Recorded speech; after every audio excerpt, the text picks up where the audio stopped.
tell myself, I said, look, you're Alexander Walker. You're the only one. You're the one and only Alexander Walker. And I think once you realize that you're the only person who can be you, as good as you can be you, that's all it takes.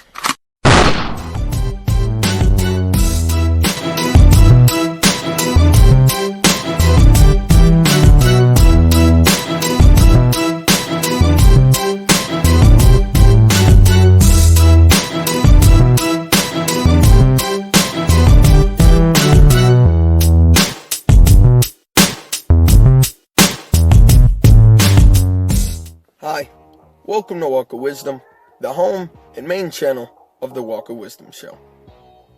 Today, I'm answering you guys' questions that you have sent in. This is a second part to my perspective. So, we're going to hop straight into this. First question I got is from a man named Mr. Crash. Hey, the one and only, where does your confidence come from? Does it also contribute toward your whiz? You guys, alright. Your whiz and your ability to be extroverted as well. I ask this because you seem to be able to do and say whatever you want and be able to sway crowds to listen like you did in my science class. I'm guessing you were one of the kids who was in the science class when I was speaking up. But, where does my confidence come from? It mainly comes from the fact that my whole life was spent throwing myself down. Like first grade through third grade was spent being the kid who was in the back of the class. I was bullied for being short. I was always told I couldn't do nothing because I was short. I was always told I couldn't amount to nothing. My accent got in the way. Different contributors led to the moment to where I had to tell myself, I said, look, you're Alexander Walker. You're the only one. You're the one and only Alexander Walker. And I think once you realize that you're the only person who can be you, as good as you can be you, that's all it takes. And when people push that, now you don't need MFers blowing smoke at you, because that's when it gets over the hand. But you definitely need somebody in your back corner, allowing you to know that you're good. But yes, it does contribute toward my whiz and my ability to extrovert myself as well as I do.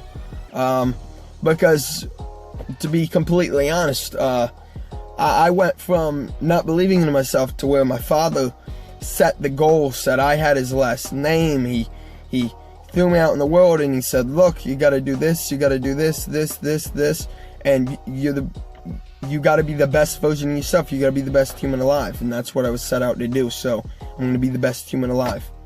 Alexander Walker, the one and only. So, next question. Some questions about Fight Club. Epic person. Hi, sir. I was binging all your videos. I do it as a part of my morning routine to get motivated. I put them on 2x speed. For verity's sake, of course. And I was wondering what you think about the book and the film Fight Club. Thank you for binging my videos. I actually read the author of Fight Club, Chuck Palahniuk, intended both the book and the movie to be satires of the type of masculinity and capitalism we believe in. Isn't that crazy? It can't be that we're misinterpreting it, right? Also, opinions on Marla Singer from Fight Club. I know she's given more time to shine in the book than in the movie, but I'm still interested in what you think. Do you think the events of Fight Club would have happened without her? Thank you for taking the time to read this, the one and only Alexander Walker. Andrew Tate would be very proud of you. Inshallah, he has a quick incarceration. All the best, Morbius. Thank you, for that. And this was a very well-documented comment, and question, so I will answer it. And I have seen you ask this before. That's why I had to get to this. So, my first thing is that, yes, I have read the book. I've read the book twice. I've watched the movie, I don't even know how many times. But, yes.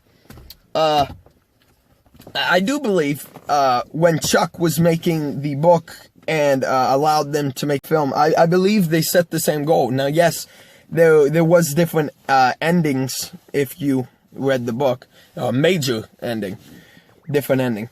But, yes, what I think about the book, it's good. It's good. I recommend the movie, though.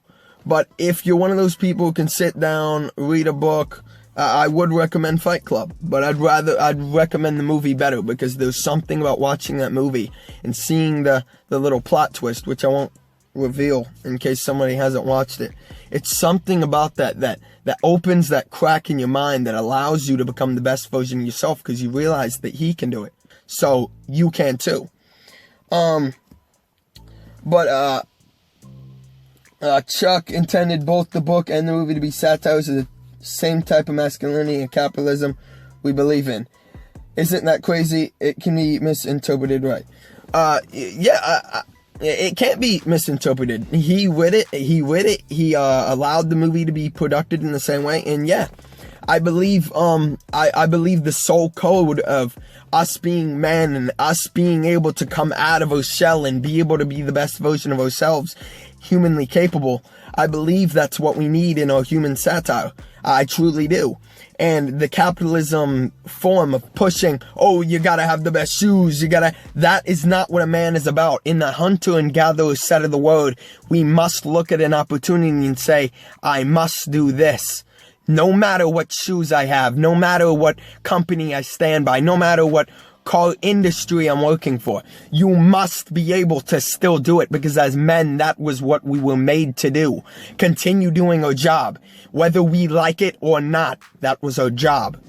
But yes, I love the movie Fight Club, and it's one of my favorite movies ever besides A Bronx Tale. Best movie ever. And Marla Singer, I don't want to get into that. Do I believe she had a major role, and would it be different? Yes, she definitely had a bigger difference in the book. But I also have to be completely honest. Does Marla Singer change the views in Fight Club? If I'm being completely honest, yes and no. Yes, because in Fight Club, if you notice, it isn't until Marla Singer comes that Jack is able to wake up and say, oh my gosh, I can go out, I need to confront her, and this, and you start seeing that Jack has a backbone, and starts doing these things to Marla Singer, and shows that Jack, or the narrator, that he is able to do these things, like a man, and then he becomes who you guys know, obviously. But Marla Singer also, may have no interpretation at all, because let's be honest, he was sleeping and had insomnia before he met Marla Singer. And if I'm being completely honest, I believe it's his insomnia that allowed him to wake up at night without him knowing it and be, spoiler, I hate using code words, but I believe it's insomnia that when he was asleep, spoiler alert, but that's the times that he became Tyler Durden. He'd wake up and say, I'm the best version of myself humanly possible. He'd do all these things while he was asleep.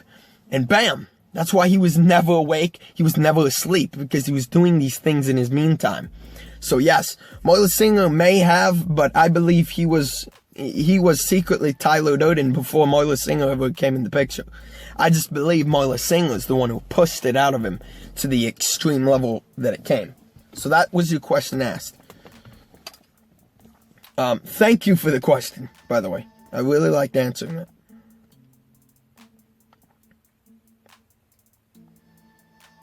Okay. Cracked at Fortnite. Loving the channel, man. Just need to ask, what's your thoughts on banning abortion?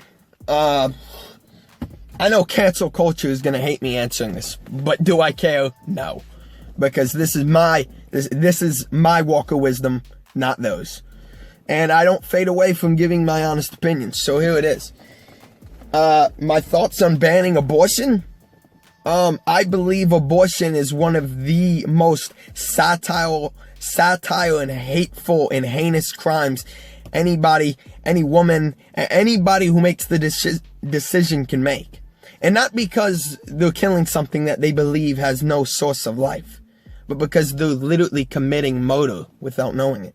Yes, well, it don't have a life. I don't care. You're killing something. You're thinking about killing something that's like you, sitting there, alive. That's heinous. Now, there is one exception. That exception goes to rape. That's uncalled for, and that's understandable.